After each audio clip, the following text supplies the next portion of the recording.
Learfield presentation of the Oregon Sports Network. And Oregon is going to play in the national championship game. Ultimately, winning football is winning football. That's been really consistent. Wants to run. Yes, here he goes down. Mateo Uyangalale. Group playing with hunger. They're in the mindset that I got to go take this. I want to get on the field. I want to play. Sadiq inside of the 5. Hurdles his way into the end zone. Was it caught? It was. Touchdown. Evan Stewart. It's really incredible how they work. They don't blame. They don't complain. They just come up here every single day and work their tails off. Up the middle. Buster 5, 3, 2. Lowers his head into the end zone. I'm just ready to attack it and figure out what we're really great at, what we got to improve at. That's the fun part for me, is what problems do we get to solve. This is the Oregon Football Coaches Show on the Oregon Sports Network from Learfield, presented by Toyota. Let's go places. Today's broadcast is also brought to you by Country Financial Insurance. Protect what matters. And by Pepsi and Bigfoot Beverages. Go Ducks. Drink Pepsi. Now let's go to the Country Financial Studios and talk Oregon Duck football. 7:05 on the West Coast, all up and down, but right here in Eugene, Oregon, it's the Toyota Coaches Show. Every Wednesday night, we're proud to be with you and happy to be with you. We got guests in the studio all evening, too. We'll be talking about them. And we got the head coach, Dan Lanning, with us tonight. Coach, all right. Good to see you again. Appreciate you. Long time no see. Good to see you again. Country Financial Studio, I'm going to jump and go, what have you been doing? Are you still coaching? I mean, we haven't seen you for a couple of weeks. Working. Yeah, you guys cut me a break. I got to go watch Titan play a football game one night whenever we had this going on. But, yeah, we've been hard at work. It's been good. Now, you played football when you were his age, right? Yeah. All right. Who's better at his age, you or is he? Who was the best? That's a good question. He's a good player, man. He's a good player. Okay. All right. Yeah. I hope it's him. I enjoyed football. I love playing football. But, I mean, I'm competitive too, so I'm not just going to give it to him. Okay. Well, I'm curious. When you're watching him play football, I'm waiting for this one. What kind of a fan are you? You kind of quiet, sit back, watch, you yell, scream? What do you like? I don't say anything. I mean, if he has a good play, I'm cheering that on. The only thing that you'll ever hear me yell about is effort. And if that's not, whether it's basketball, football, he'll know if he's not giving effort necessary. Right. Other than that, any fun little jabs at the official just to have a little bit of fun? No. Just with a smile on your face. No, I mean, no. I'm trying to be unseen. I just try to put my hood up and disappear a little bit. Hide. All right. He knows what you guys do after a game on Sunday. You go to the doctor. So after a game, do you get the video, sit down with him, and go to the doctor? We'll talk. We'll talk, but not the same level. I'm just being dad. It's fun being a dad, isn't it? Watching it's fun your being kid? a dad, man. It's a lot of fun. Coach, I got to say, thanks for sharing some of your assistants with us this year. Yeah. It's been great to get to know them. And I'm glad you guys have been able to. Some of the side stories, I mean, whether it's about, sissy cakes or, with Will Stein or whether it's about Coach Merringer and obviously the story in relation to the almost, accident he had that ended his life. I mean, just it's been great to be able to get to know those guys. So just awesome. really appreciate that. Coach, you went to Rutgers this last week. Yeah. And one of the things I wanted to ask you is, two of the longest places you travel in this league are the two places you went, not back-to-back, but with some weeks in between. Did the first one to Happy Valley help prepare the team for the expectation of what that length of travel looks like, you think? Yeah, I definitely think so. At the moment, you're not necessarily thinking about that, but once you've done one of those trips, you sit there and say, okay, we did this, and it certainly relates. Yeah, and with a win, too, always helps, too, in going to that tape. Yeah, the flight back's a lot more fun, that's for sure. After that ball game, you get a chance to look at it. What were you most pleased about your team and their performance on that trip? Well, I thought there was a lot of great execution. I thought our coaching staff had a really good plan, and you see the plan being executed. But we still always walk away and say, okay, there's some things we could have done better. That game didn't start off the way we wanted it to start off, but we recovered quickly and were able to attack some things. You continue to play really well on the road. Yeah. Teams. Since you've been here, and even this year, what do you feel like are some of the keys to prepare you to play well on the road? Because it's different than at home, as we all know. Yeah, I think it's just the mindset of our team. Put the ball down. We don't really care where it's at, and we've proven that we can travel. I think early on we realized that was going to become a narrative. Can you travel in the Big Ten and win? And the reality is that a lot of teams don't do that successfully, so we wanted to be a team that could do it better than anybody else. I know, thinking back to, I was in track and field in high school and college. I thought it was pretty good until I got beat. I thought I was working really hard. I thought I was doing everything I needed to do. Yeah. But when you lose, it changes you, and you try a little harder. Did you notice anything about your team in preparation for the next games after that tough loss? Yeah, I think it I always say that, losses reveal the truth, and there was some truth and things that we can improve. But I was really pleased with our guys' attack after that. They all wanted to level up and say, okay, there's something more that we can do. There's something more that we can, really attack, and they did that. Whether it's an extra bonus meaning that they're stealing, it's some extra film, it's asking a coach to see a look again. Our guys ask for more. Where a lot of places at this point in the season are asking for less. Reduce practice time. Can we take the shoulder pads off? That's not our guys. They just want to work, which is awesome. You've coached a lot of games in your somewhat young career. Had you been there before? I was as a GA when I was at Pitt. We played at Rutgers and we lost. So I remember that. So some history there. Yeah. Pepsi Player Spotlight coming up later tonight. We got Noah Whittington. Joey's going to be talking with him. Coach, I'm always wonder, you've coached a lot of guys. Yeah. You've worked with a lot of coaches. Do you ever hear from them? They give you a call or a message, say, Coach, we were watching, got a tip for you, got some help. No tips. Yeah, not a lot of tips. Okay. But, yeah, I talk to a lot of our players pretty frequently. They're not no tips. tips. No tips. Okay. All right. We'll go with that. No, I mean, no. Yeah, no tips. I mean, I would take it if they gave one, but I guess I've never – yeah. Nobody said, hey, you're doing this wrong, do this or that. All right. No, not yet. Yeah. Well, hopefully not a whole lot of those Yeah, either. hopefully not. Yeah. You got something you want to tell me, Joey? No, You got a tip? You sure? Well, it was just one play. Yeah. No, not at all. Coach, it starts at the line of scrimmage. Yeah. Offensive line, defensive line, pressure on the opposing quarterback, really opening holes for your running backs, and establishing that run game, which makes a pass always a little bit easier. Talk about the play of both sides of the ball, the interior line. Yeah, I mean, it was impressive to see our guys moving bodies up front. I think they did a really good job. Certainly offensively when you're able to rush for, was it over 400 yards, yeah. That's usually a good day. And then, our ability to stop the run, a team that's physical and plays downhill like Rutgers does is important. Not only stop the run, but stop the pass. That's a team that's throwing for over 300 yards a game. You just shut them down. What was there about your defense that saw that? Yeah, we just felt like there was a lot of moments where the success that they had came because they had uncontested players or guys that went and made really good plays on 50-50 balls. So we challenged our challenged our corners and our DBs to be physical at the line of scrimmage and compete.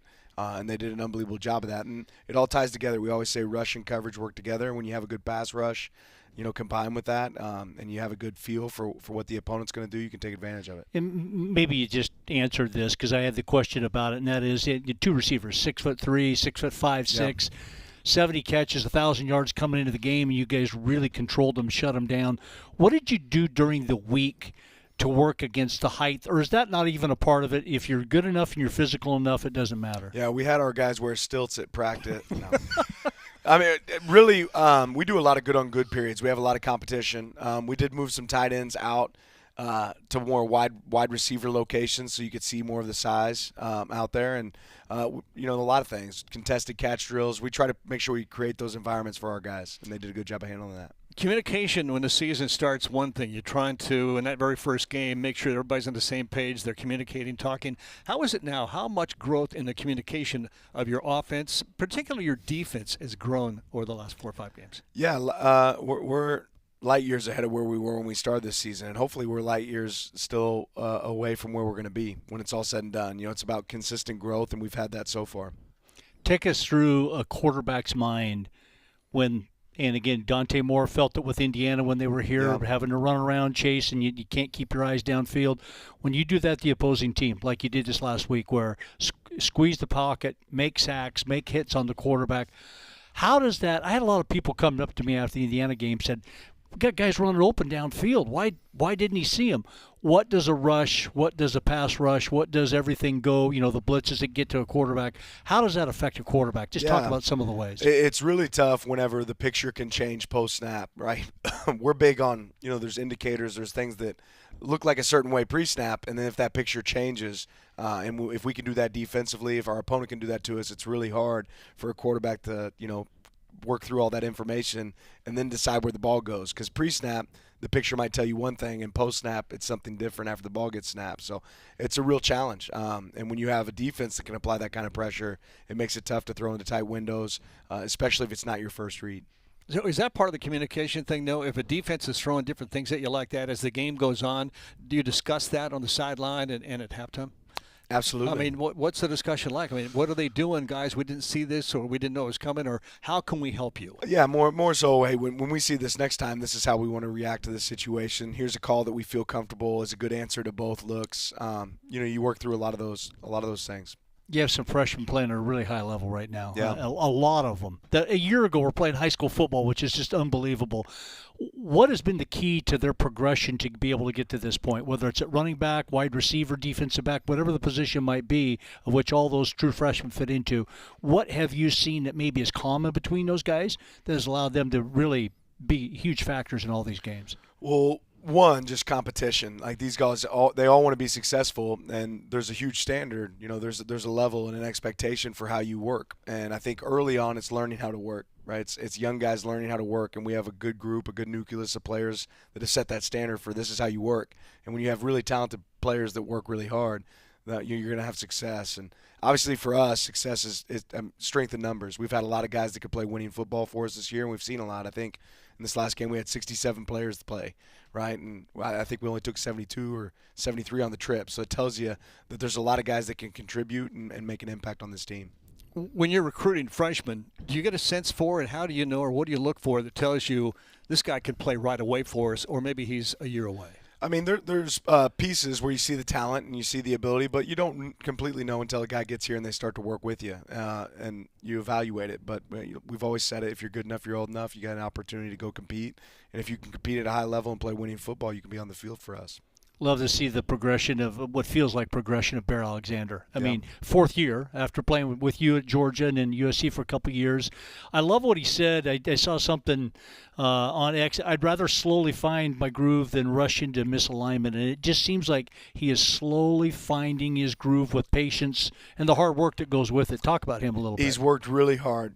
Bear's super conscientious of doing the right thing, and he's figuring it out as he goes. And I think he's realizing the production and the opportunities follow that, and he's done an unbelievable job of taking his medicine just like every one of us, just like we all do, at going to the doctor on Sunday saying, where can I improve, where can I get better, and he's executing that on the field now, which is awesome. He is Dan Lanning, head coach, University of Oregon. Got Wisconsin coming in this weekend. It's our Toyota Coaches Show. We're going to get a quick break in here. We'll come back and talk some more. Look ahead and also revisit a little bit of history at Autzen Stadium from a few years back. It's all ahead on the Oregon Sports Network from Learfield. Wherever you are in life, once a duck, always a duck. That's OCCU. Since 1956, OCCU has helped the University of Oregon community take flight financially. Like our remarkable checking and duck debit card that give duck fans more for the things they care about. More for the game, more for gear, more for a bright future. Earn interest, show your duck devotion, and start earning more today. Learn more at myoccu.org/getduckdebit. As a local community credit union founded by teachers, OnPoint is committed to supporting the students and faculty at the University of Oregon. And on game day, we're right there with you, on the field, in the bleachers, and in the classrooms. Drop by one of your local branches today and discover the many ways OnPoint can help support your financial well-being. OnPoint Community Credit Union. People are the point. Federally insured by NCUA. Equal housing opportunity. Football the way you like it. Ha ha! Woo! That was some football. The Oregon Ducks on the Oregon Sports Network from Learfield. Don't act like that. Don't wear that. Don't think that. I've heard everything you tell yourself every time you felt different. And I want you to know that you can be vulnerable and powerful.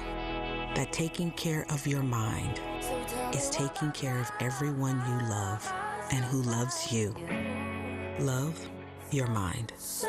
Find mental health resources at loveyourmindtoday.org. Brought to you by the Huntsman Mental Health Institute and the Ad Council. I'm a pretty great multitasker. I can wash dishes and do laundry. I can roller skate while walking my dog. I can even order lunch while doing my homework. But I can't use my phone while driving. A distracted driver is one of the leading causes of death in the United States. So when it comes to driving, please, don't be a multitasker. Don't drive distracted. A message brought to you by the National Highway Traffic Safety Administration, Project Yellow Light, and the Ad Council.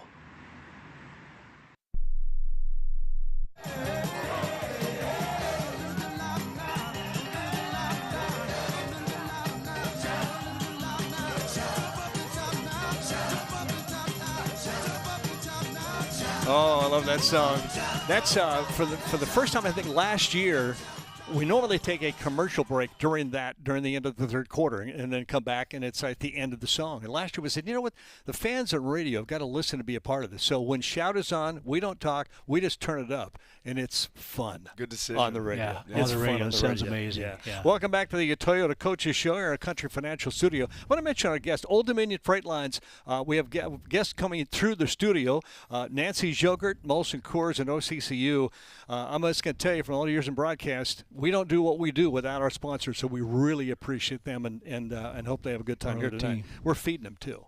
There you go. It's always good, yeah. So smart, Coach. Let's get into. Well, I want to get into a little bit of the Grateful Dead. All right, I know the game is it's itself, and you guys aren't going to be enjoying what's going on in the stadium, but we have some pictures of Autzen Stadium, and I'm not sure what year this was, but.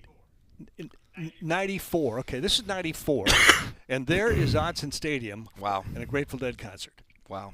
And it looks like it's foggy, but this is midsummer. That's not fog. It's a little haze in the air there.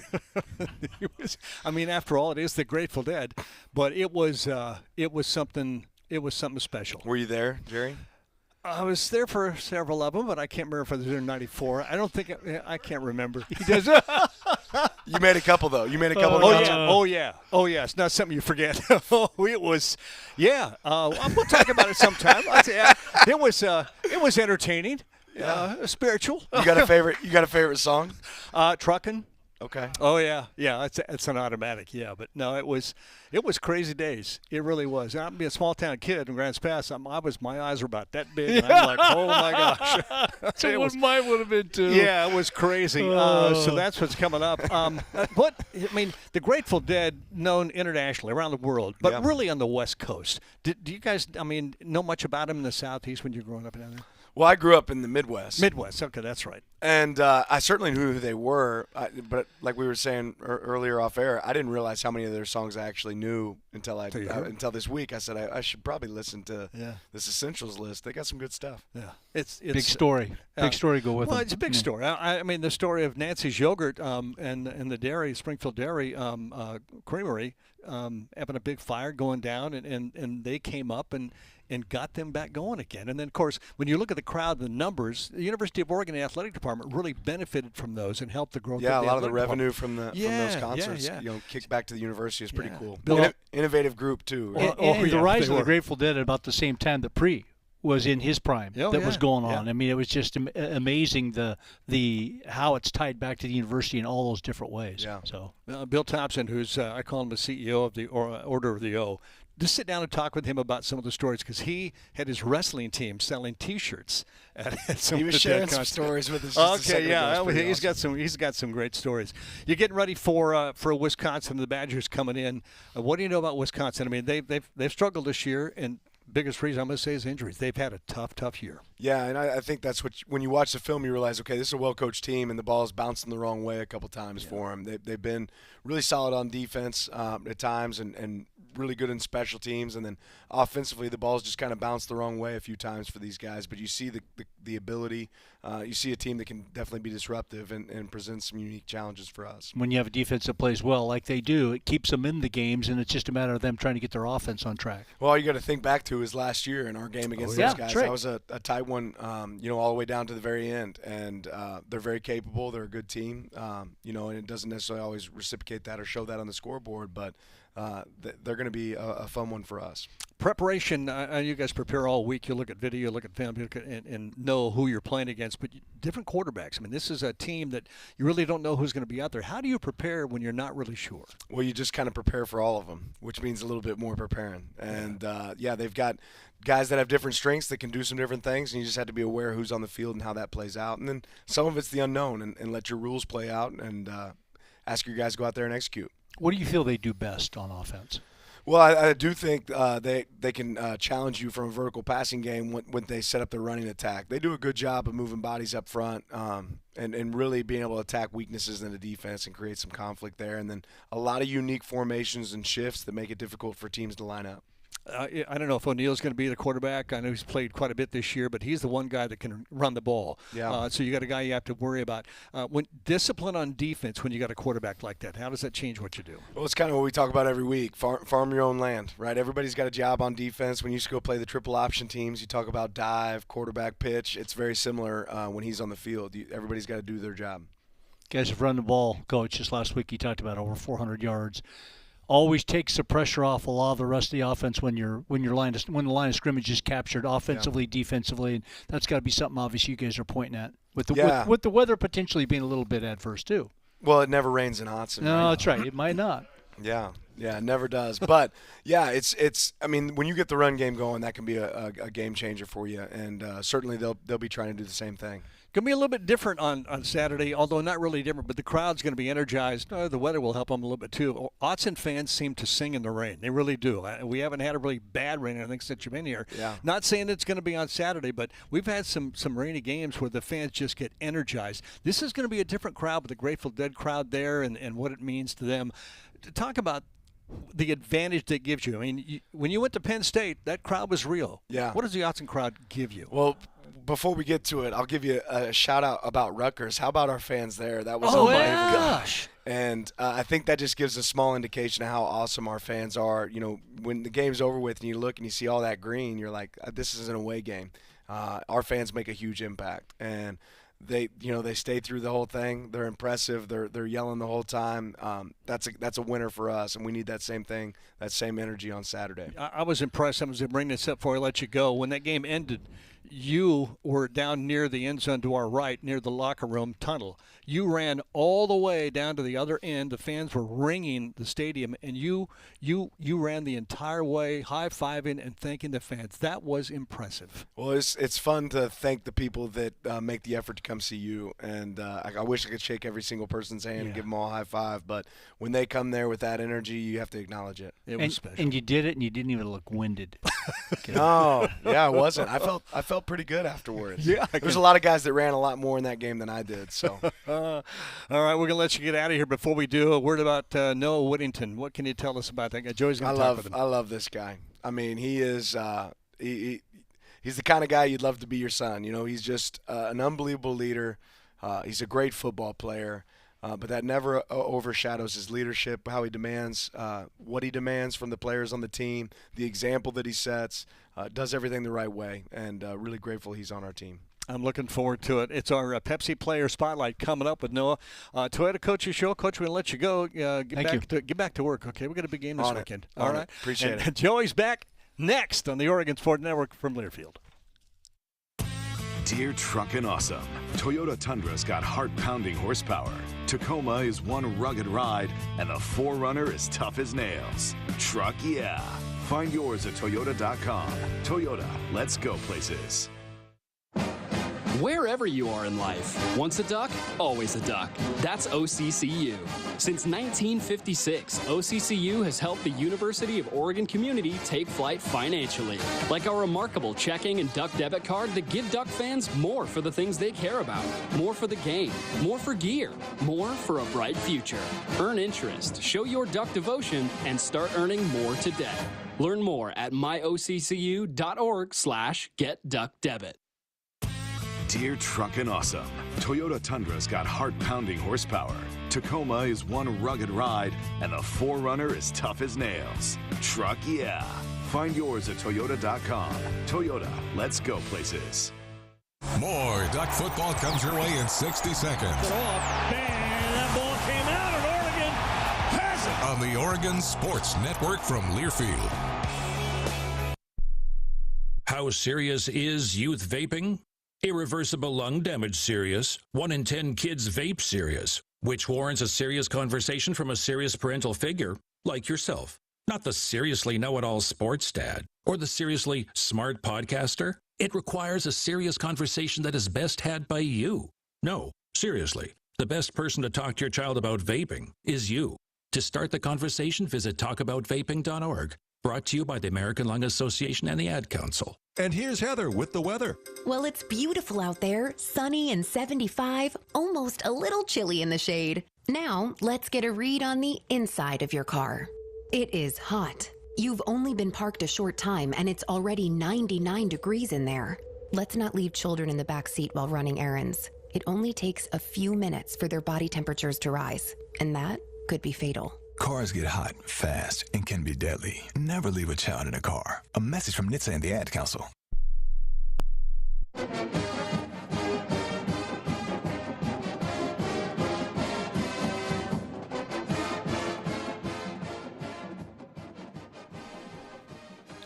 Back inside the Country Financial Studio, the Toyota Coaches Show. I'm Joey Mac. He is Noah Whittington. It's our Pepsi Player Spotlight. Go Ducks, drink Pepsi, which we have said might be the best tagline in the history of taglines. I got to tell you, Noah, I hear from a lot of broadcasters across the country. We all exchange notes. One of the notes is, hey, I find myself saying Go Ducks, drink Pepsi after I listen to you guys do a broadcast. So there you go. It works out, I guess. It works out. All right, I got a tradition for you, okay? Your 2-minute life story. I'm going to start a stopwatch. The goal here is to get as close to 2 minutes as possible. It's your story. You can tell us whatever you want in 2 minutes, and I hope that you get to knock Bo Nix off of the leaderboard. He did it in a minute 53.03. Oof. Think you can get 2 minutes on the nose? I could try. All right, 2-minute life story, Noah Whittington, go. Okay, my name's Noah Whittington for starters. I'm from Fort Valley, Georgia. That's a small town, probably an hour and 30 minutes south of Atlanta. I have 3 sisters, and I have an older brother. I grew up with both parents, who I love dearly. I have a loving son and a future wife. We've been together since 2021, and we met at Western Kentucky University. And, I love them both very much. My journey to Oregon, it started with my running back coach who was with me at Western Kentucky. He got a job here, and he decided that he wanted me to come and play for him here. So, how can you say no to that? Yeah. So I took that opportunity, and, I'm very thankful for Coach Lanning, for believing in me and giving me a chance, to just play on this stage. And, yeah. 58.18. Hey, that's rough. Noah, I always tell everybody, after a long NFL career, suddenly it's easier to fill up 2 minutes. Okay. Right? Yeah. So come back, 10 years from now, and then we'll see if you get that 2 minutes. Now, okay. I have multiple follow-ups for you, though. I wanted to ask you about your family growing up. I mean, you talked about your parents. How did your parents shape you growing up, Noah? They shaped me through love, and, some tough consequences, but I feel like my parents, they loved me and my siblings equally, but I was the oldest that lived at home, so I was always the person on the, I'm not gonna say back burner, right? But I always felt like the lone wolf, They trusted you. They trusted me, and I always wanted to lead by example for my younger sisters. I didn't really grow up with a lot in the beginning, but as time went on, my parents, my mom, she switched jobs, and life got a little better, but I just always just watched her and watched how hard she worked to provide for my family, because my dad, he kind of he had an illness, me growing up, so it kind of prevented him from being able to work, but he was always present, and he did the best that he could. And my mom and my dad, they always just wanted to express how important it is for us to stick together as a family. And I feel like just, growing up, I've always just attacked life that way. Who I do it for is my motivation. Man, what an amazing example, though. I mean, you think about the pressure that it sounds like you put on yourself to even help with your sisters. Where'd that come from? Do you have some memories of where that came from, that leadership that you seem to just exude as you're sitting here right now? Okay, I feel like it originated from when, my dad got sick. We had to stay with a lot of family members. So I really felt like the protector over my sisters, even though all the family that we live with, they took very good care of us, but, it's nothing like your own sibling, So I always just wanted to look out for them and, just show them the way and just, keep them under my wing and just always protect them. You grew up fast, it sounds like. Yeah. You grew up fast. Yeah, looking back on it, yeah. Well, I'm curious then now, as a father, how much has that helped you be a father? Are you enjoying that? Are you sleeping? Are you sleeping at all? Yeah, I sleep. That's good. Sometimes. But Sleep is for the weak, man.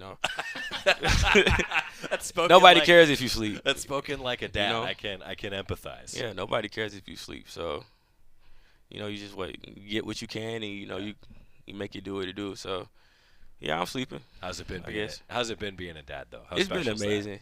It's been amazing. We have a very good support system. So both of our parents, my girlfriend's parents and my parents, they're very helpful. My girlfriend's mom, she watched them for the past month. Not my decision, girlfriend's choice, but she's the person that's always watching them, and sometimes she needs a break. So she took her time to go out to Texas with her friend. But I'm very thankful for for both of our parents because they help out a lot. But well, and you've got a lot going on too, right? I mean, student athlete, going through a lot, and I imagine, right? Time management.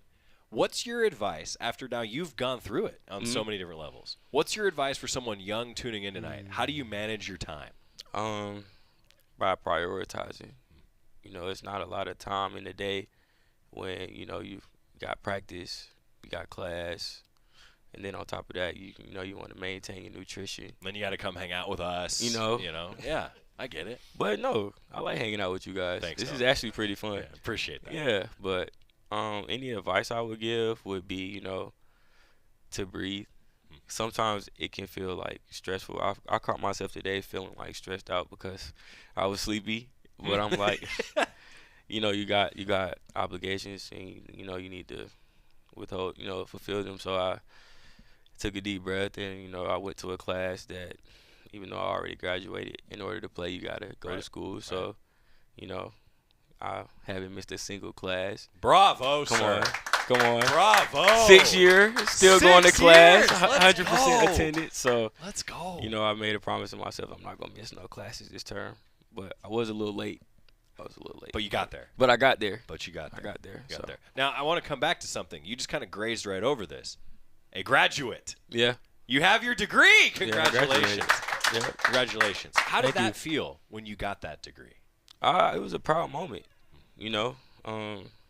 Like I said, man, my mom, she always emphasized us how important our education was. So I just, I'm glad I was able to achieve that.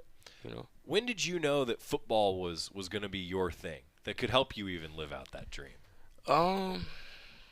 Honestly, when I got my first offer in high school, which was really my only offer to go to Western Kentucky. You only need one. You only need one. So before that, I was really considered going to the military. But, oh, really? Yeah. So, but I got that opportunity. So I went there, and now I'm here. Thank the Lord. So, yeah. Well, I was curious. I always ask, if you weren't playing football, what would you be doing? And it sounds like you would have gone that military route, right? Yeah. That's interesting. Noah Whittington, our guest. I want to sneak in a timeout. We're going to come back. I have gotten Noah to about an eighth of my bullet points. Okay. For you so far. Good interview. Noah Whittington, we're back with more of the Pepsi Player Spotlight on the Oregon Sports Network from Learfield. As a local community credit union founded by teachers, OnPoint is committed to supporting the students and faculty at the University of Oregon. And on game day, we're right there with you, on the field, in the bleachers, and in the classrooms. Drop by one of your local branches today and discover the many ways OnPoint can help support your financial well-being. OnPoint Community Credit Union. People are the point. Federally insured by NCUA. Equal housing opportunity. Wherever you are in life, once a duck, always a duck. That's OCCU. Since 1956, OCCU has helped the University of Oregon community take flight financially. Like our remarkable checking and duck debit card that give duck fans more for the things they care about. More for the game, more for gear, more for a bright future. Earn interest, show your duck devotion, and start earning more today. Learn more at myoccu.org/getduckdebit. Throw it into the end zone. Was it caught? Yes! Touchdown! Back to the action in 1 minute on the Oregon Sports Network from Learfield. You took the first step and quit smoking, but even former smokers may still be at risk for lung cancer. That's why SaveByTheScan.org wants you to know about a new low-dose CT scan that can detect lung cancer early. It takes only 60 seconds and could save your life. You took the first step, now take the next. Visit SaveByTheScan.org for a simple quiz to see if you're eligible and talk to your doctor about screening.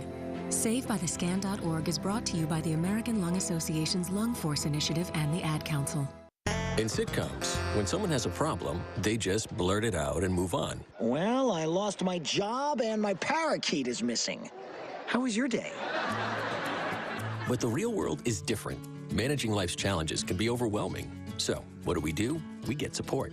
The Huntsman Mental Health Institute and the Ad Council have mental health resources available for you at loveyourmindtoday.org. That's loveyourmindtoday.org. See how much further you can go when you take care of your mental health. I'm coming home to the place that I remember, back to the land of my first love. Would you spread wide arms for this way? We're back on the Toyota Coaches Show. He's Noah Whittington joining us on the Pepsi Player Spotlight. One more round of applause. That's right. That's right.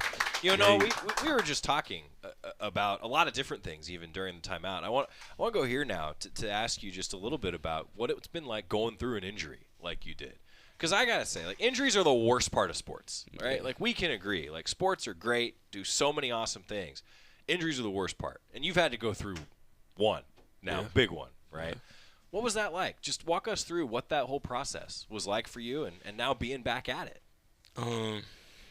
So I've never had, like, a season-ending injury before. So when it happened, I was, very, very, very sad. I get it. And it took some time, to get over it and, just accept it and just to know that, God has a plan for everybody. I remember telling Coach Locke, like, after hearing everything that happened to my knee, and I was just like, man, maybe I should just, be done. Think about something else, think about playing something. Like, I don't know. I just didn't think football was for me anymore. But, the support staff here and the sports science, Coach Davis, Ms. Laney, everybody who, had a hand in helping me just, get through those tough times, I'm very thankful for that. Because as I started to do my rehab, I started, to feel like I could possibly play again. And, I just grinded it out.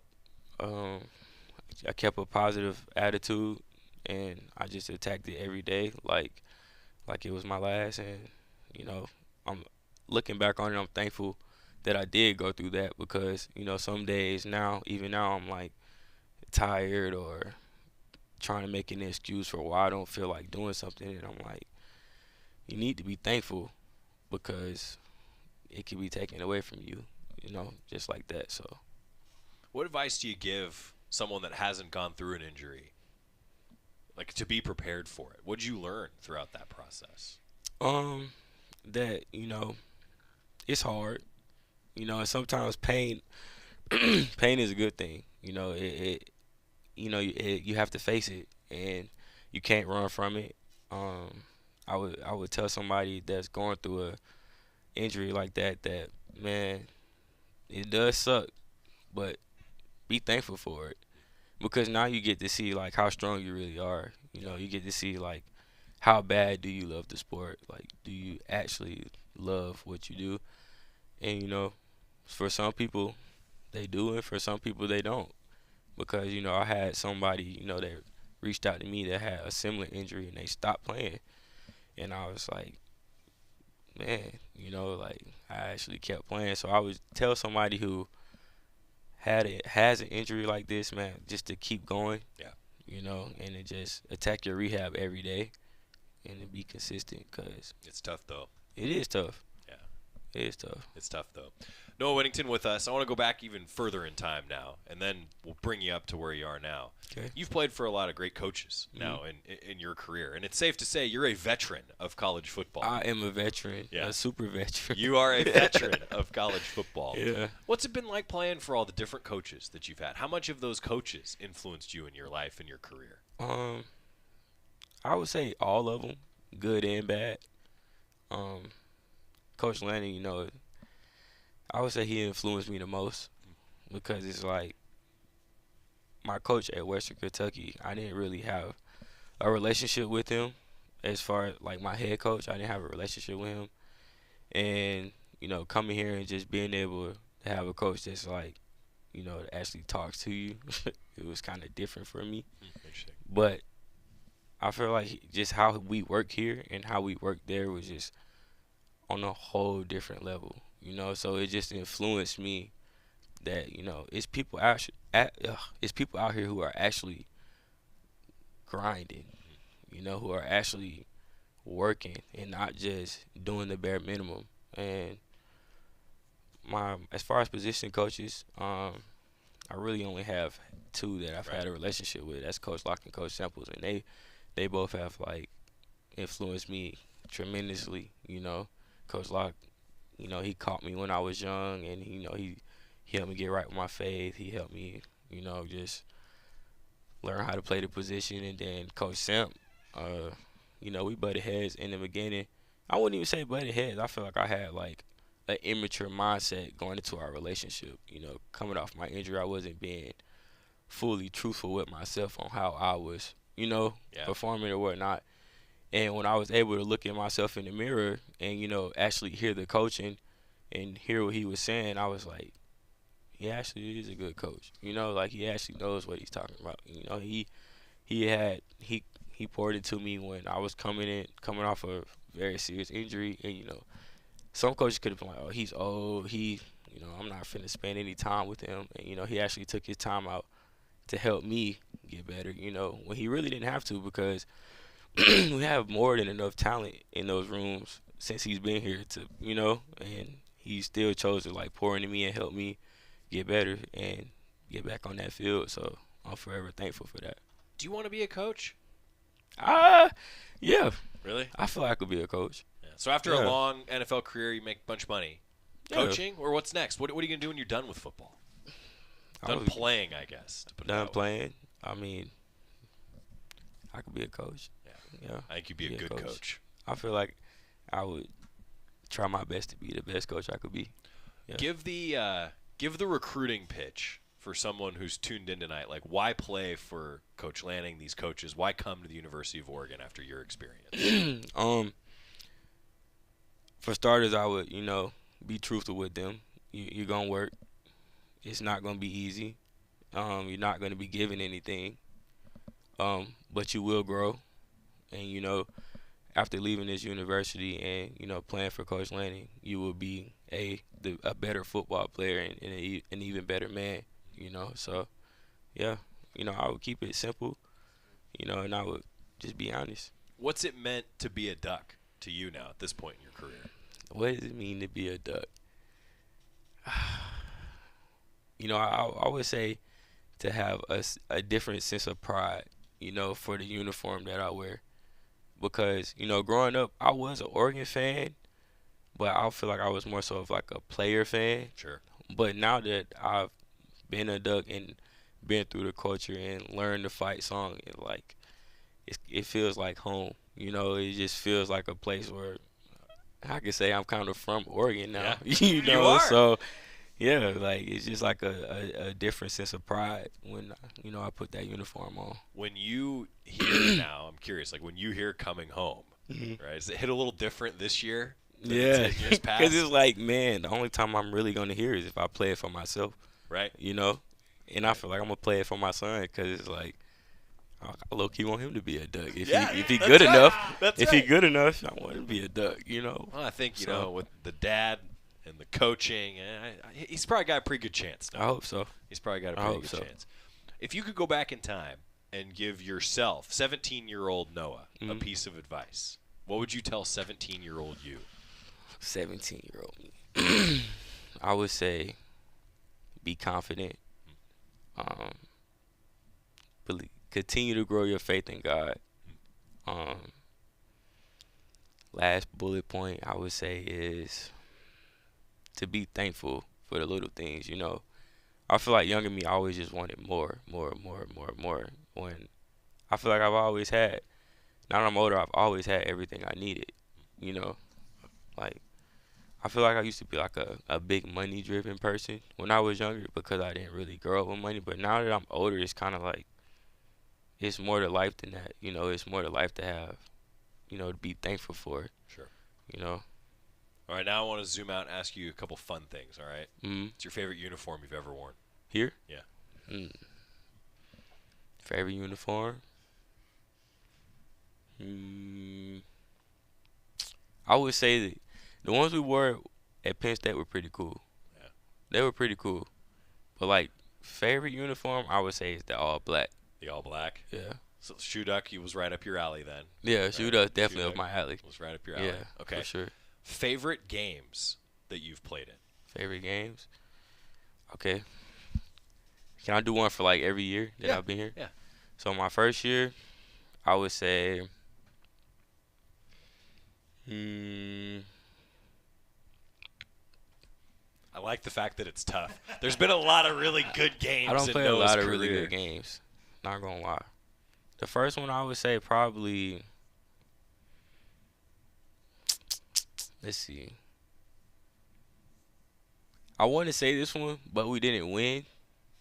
But I feel like it was my favorite game because of how much it meant to us.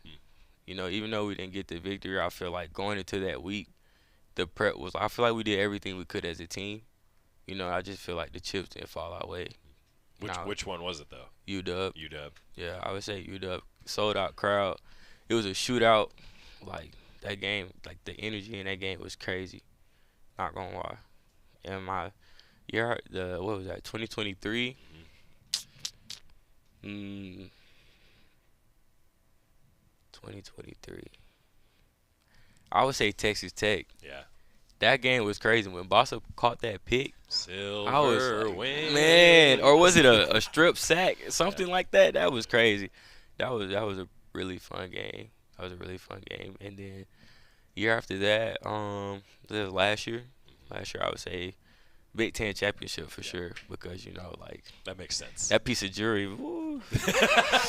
We earned it. That looked good. You earned it. It looks real good. You earned it. I like that. Now I know. I mean, okay, there's still your favorite game's still ahead this season. This season. That's how I feel, right? Yeah, I mean, for sure. Yeah, still ahead. Then my favorite game right now is the next one. That's right. Yeah. See, you're gonna be a great coach. Come on, no. You're gonna be a great I'll coach. be paying attention. Yeah. All right. I'll coach landing punchlines. I'll be. You know. Last thing, as again the super veteran. I'm gonna borrow that from you, by the way. I'm gonna start using super veteran. Noah Whittington. We only got about 30 seconds left. Mm-hmm. The thoughts on your teammates and the running backs that you're gonna still be coaching up from afar after you leave here, which I know you will be. Okay. What are these running backs gonna be like moving forward? Special. You know, it's special because it's like I'm seeing it unfold like firsthand, like at practice, in games. It's like you can't really coach it. You know, you can coach him where to go and how to fit into the run scheme, but like after that, like you can't really coach the moves and the speed and the power. Like you can't really coach that.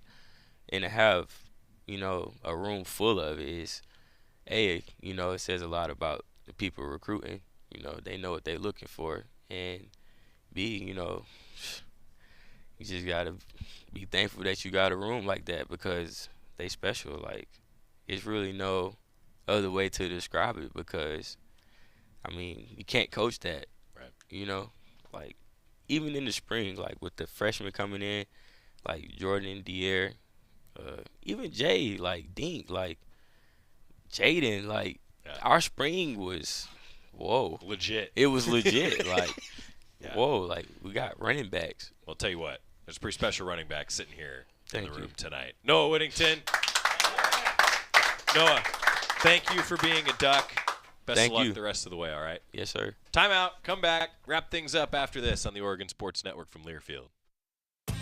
Dear Truckin' Awesome, Toyota Tundra's got heart-pounding horsepower. Tacoma is one rugged ride, and the 4Runner is tough as nails. Truck yeah. Find yours at Toyota.com. Toyota, let's go places. As a local community credit union founded by teachers, OnPoint is committed to supporting the students and faculty at the University of Oregon. And on game day, we're right there with you, on the field, in the bleachers, and in the classrooms. Drop by one of your local branches today and discover the many ways On Point can help support your financial well-being. On Point Community Credit Union. People are the point. Federally insured by NCUA. Equal housing opportunity. Dear Truckin' Awesome, Toyota Tundra's got heart-pounding horsepower. Tacoma is one rugged ride, and the 4Runner is tough as nails. Truck yeah. Find yours at Toyota.com. Toyota, let's go places. Go Ducks! Go Ducks! Touchdown, Oregon! That quick! Oh, my. This is Oregon football from Learfield. My name is Ariel. I moved to the U.S. at 19. I spoke no English and I struggled finding job opportunities. Everything I have, I owe to the Adult Literacy Center and getting my high school diploma at age 22. It was an honor helping you achieve your greatness. Now you're helping others achieve theirs. It inspires me. When you graduate, they graduate. Find free and supportive adult education centers near you at finishyourdiploma.org. Brought to you by Dollar General Literacy Foundation and the Ad Council. You know you make me wanna kick my heels up and throw my hands up and throw my head back and come on now. So good to see you. I just need to say something. Oh, go ahead. You give me a hard time about having to adjust the headset. Yeah. Now you know what I go through. All right? No, it was great. It was awesome. To get a chance to meet the men behind the numbers that we talk about in games, it's phenomenal. The personalities, the faith these guys have, the reality of being a human being that you're proud of, it gives me goosebumps. Yeah, so appreciative. No, really so does. appreciative. Yeah. And again, life lessons, right, that you see a guy like that learn. I mean, and he's a daddy. Pretty special. Yeah, pretty special. All right, 4 o'clock kickoff, a little after that, 2 o'clock pregame show. Wear your tie-dyed raincoat. It never rains in Autzen Stadium, all right? Never rains in Autzen Stadium. I would ask you for keys to the game, but we don't have time. Just play Oregon. Run the ball. Run. That's his. You Run can't the steal. ball, Okay, man. run the ball. Okay. Picks Friday. That's the next thing up. We'll talk to you Friday. Bye-bye. God bless. Run the ball. Don't act like that. Don't wear that. Don't think that. I've heard everything you tell yourself every time you felt different. And I want you to know that you can be vulnerable and powerful. That taking care of your mind is taking care of